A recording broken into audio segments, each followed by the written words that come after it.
Hey, what's going on, guys? I got an update here. I got a new gun. This is a AKS-74. It's chambered in 545 by 39. This gun is a numbers matching Bulgarian parts kit. It's got the original barrel, and all the numbers match on the trunnion, the bolt carrier, the bolt, the gas tube, even on the scabbard and the bayonet. Everything on this gun matches, and it's got the original Bulgarian sling with the black hardware. The Russian slings have a brass colored hardware, and this has the Bulgarian side folding stock. The side folding triangle stock, you just push in here and it folds, and then it latches in the front right there. Then to release it, you just hit the release right there, and it springs open and locks into place like that.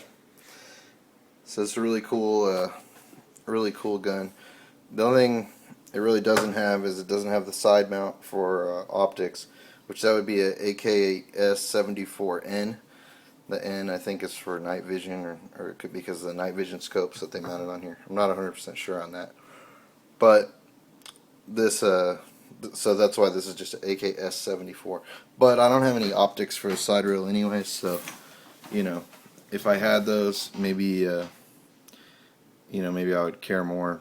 But it's always something I could get added later. You can see here, on this front trunnion, the circle 10, that's Bulgarian. The two Cyrillic characters here, and then the 30.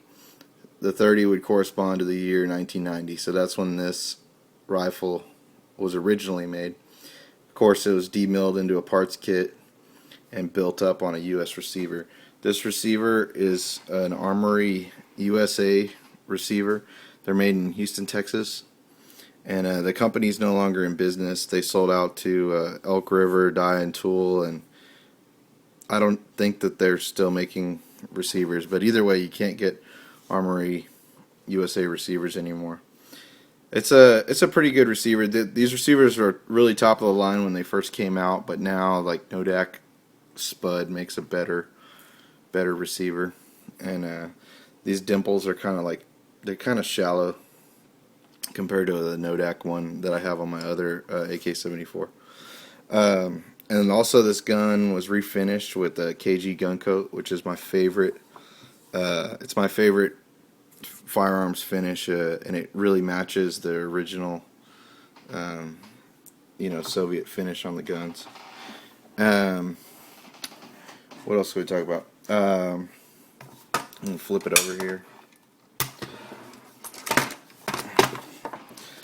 You can see here there's the Armory USA, Houston, Texas, and there's the rivet that holds the side folder latch in place.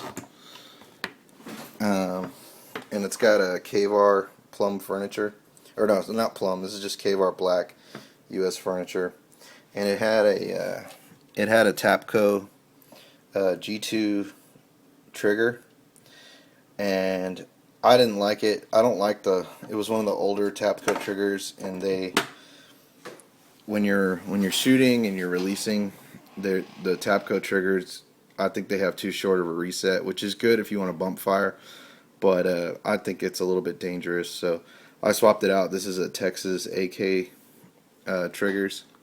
Here's another cool thing. This is one of the magazines. It came with 4 magazines, which is a huge deal because AK-74 magazines are really expensive now. They're like $25 a mag, so I was really glad to get some extra magazines with the gun.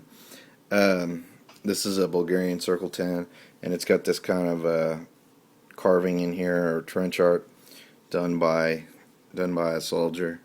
And I sent a picture of this to a friend of mine who could help translate it, and they said it's in Bulgarian, and they gave me like kind of a rough translation. This part up here means like no service left or almost over. This is a girl's name. This part says AK pointed forward, manual if you desire it, empty manual, slow action, end of service, September 98, and then this is a name. They said it could mean black, but it's probably somebody's nickname. And I asked them if they're talking about the gun, like is the gun worn out or like no service left, but they said no, they're talking about the soldier, and they said the young soldiers could not wait to get off mandatory military service. The conditions were crap and everybody was counting the days. So I thought that was really cool, authentic piece to go with the gun. I'm really excited about that. I really like trench art, so I thought that was cool. Also take a closer look at the bayonet here. This is a Bulgarian Circle 10 on the scabbard and the bayonet, and it's got the matching serial numbers, 6617 on the bayonet and on the scabbard here. So I thought that was really cool. A lot of importers would get these kits and split them up and try to make more money because they could sell the bayonet separately and stuff like that. And it's a real shame that they don't keep them all together, or even they weren't imported with the original bayonet because it might have been lost or ended up with another gun. So that's really cool that I got an original barrel and all the numbers match on the parts kit. Another thing too, on the build, they did a really good job. I was really happy to see this pistol grip reinforcement plate. These are welded in on side folders, and it's a metal reinforcement plate so that if the stock's folded and you drop the gun on the pistol grip, it'll protect the receiver so that the receiver doesn't get damaged. So all in all, I'm really happy with the gun. I took it out to the range, and here's my target at this is at 25 meters. So this is awesome, I think. I mean, I was trying to figure out my hold a little bit and stuff, but once I got it, figured out, I was nailing the shots. I mean, that's everything's on target at 25 meters pretty much.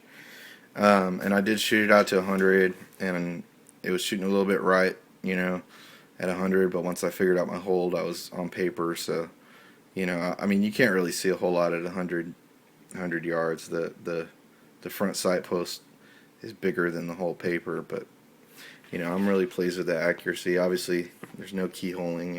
Everything's was straight at 25 and 100. So all in all, I'm really happy with it, and it's a really cool gun. And over here, I just got, these are a couple of magazine pouches, Bulgarian magazine pouches. There's two different styles. One's with the brown and one's with the white tabs, but I have those. And then this is my Makarov, Bulgarian Makarov, and you can see this one is 2.9, which is 1989. So these two guns are really close together in years. One came out in 89, the other one came out in 90. So that's my new side folder. I'm really happy with it. The Bulgarian guns are awesome, and this is a really sweet gun. And I picked it up used on one of the forums, and I got a really great deal, I think, with everything included.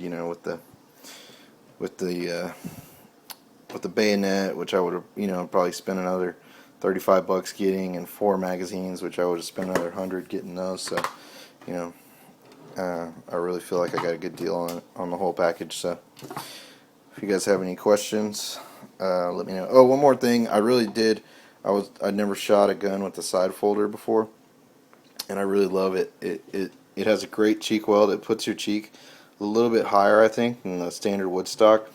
And because it's so straight, as the gun is recoiling, you don't really bang up your chin or your cheek at all. So the cheek weld is really awesome. It puts my eyes right in line with the sights, and it's really great, and I feel like the rifle's really light. I tried firing it with the stock folded just to see if I could do it, and you can, but it's kind of comical, and I mean, I don't think it's very smart or accurate to fire it like that. But you know, it is what it is.